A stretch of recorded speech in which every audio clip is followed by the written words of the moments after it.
It is truly indescribable.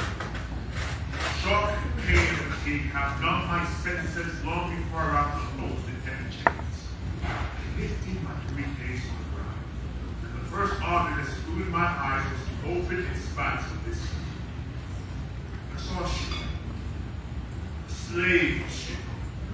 Yes, a slave ship riding away to anchor as it waited for its cargo. My mind could not grasp what contained a slave ship waiting for its cargo. I aching myself and broken spirit felt all resistance as I was pushed into a small boat to take the slave ship.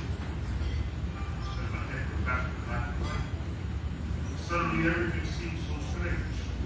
The sun hung high in the sky, yet I felt across the darkness of both.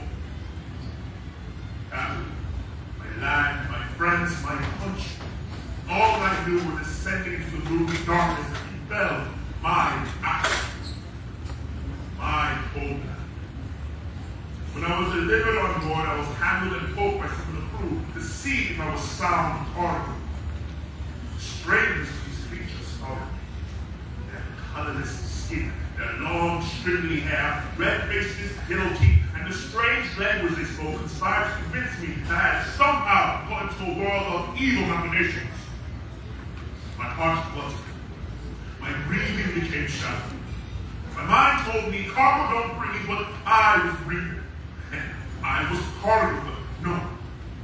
Cargo don't breathe, but I was breathing. Struggling to breathe, but still breathing. No chokehold, no knee upon my neck. Struggling to breathe, but still breathing. And I frightened Annabelle, my eyes opened around the ship.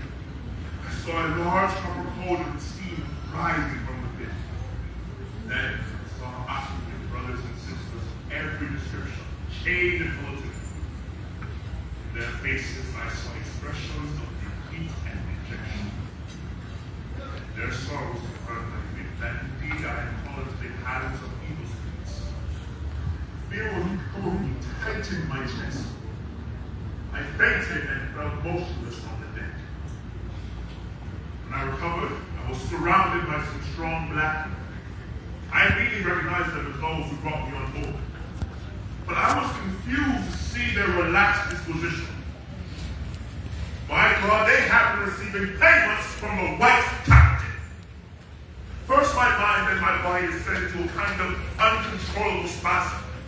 I sucked in large doses of their hands with a green managed to steady my nerves. I pointed to the sea and holding with my cheek. I asked my confident black brothers, will I be eaten by those horrible creatures with red faces, yellow teeth, and stringy hair? They laughed and answered no. Still smarting over the sight of the white captain paying my black brothers, I confronted them. Do you, my fellow country, understand the indignity of the change? You must know that we never chain our enemies, so what on God's earth was that you put me in chains?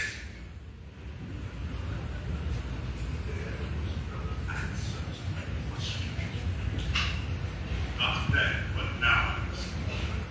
Shame of what they did not their conscience. They sold my body along with their souls. Now their soulless bodies lost themselves.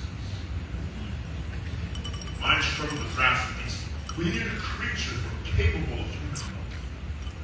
I turned to my black brothers and asked, do these strangers have women? They looked at me strangely and answered, yes, they have women. My eyes shifted to our women, now with the chains. Their faces filled with fear and shame. My throat tightened as I pondered. They left their women warmly secure. A strong southern wind swept across the ship. It was only then my attention was diverted to several other ships waiting for their cargoes. They too were waiting for their cargoes. The African slave trade was in full bloom. Some crew members pulled ropes, hoisting several unfolded cloths on two masts. 106, The others were subbing out of water. thought The 98. vessel bounded out to the opens. Turn my head back to I'm the not land. really close, so it's See still the thought sun like. sinking beneath the horizon. Okay. Yeah, she told me My that homeland my was body slowly is already fading. dead. Just listening and see, speak. And Their my white brain men have powerful Yeah, her actions. brain also. I was convinced they were bad spirits, and I wished to move away from them.